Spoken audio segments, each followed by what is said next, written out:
মধ্যবঙ্গ নিউজের যে কোনো খবরের দ্রুত আপডেট পেতে ইউটিউবে সাবস্ক্রাইব করুন ইমার্জেন্সি টিভি লাইভ এবং সাবস্ক্রাইবের পর অবশ্যই বেল বাটনে একটি ক্লিক করুন। তৃতীয় দফার ভোট গ্রহণ শুরু মুর্শিদাবাদ লোকসভা কেন্দ্রে।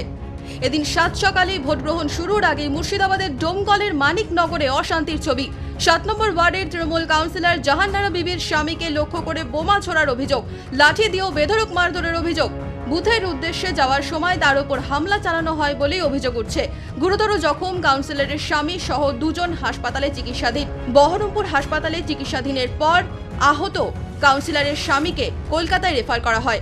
অভিযোগের তীর সিপিআইএম এবং কংগ্রেসের বিরুদ্ধে। ঘটনাকে ঘিরে উত্তেজনা সৃষ্টি হয় এলাকা জুড়ে।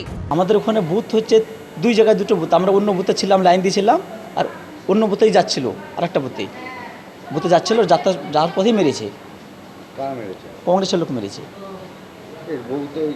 এর বউ কাউন্সিলর কি করতে যাচ্ছিল?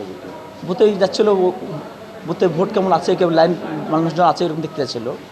যদি মধ্যবঙ্গ নিউজের এই খবরটি ভালো লেগে থাকে তাহলে অবশ্যই একটি লাইক দেবেন এবং ইউটিউবে ইমার্জেন্সি টিভি চ্যানেলটি সাবস্ক্রাইব করবেন।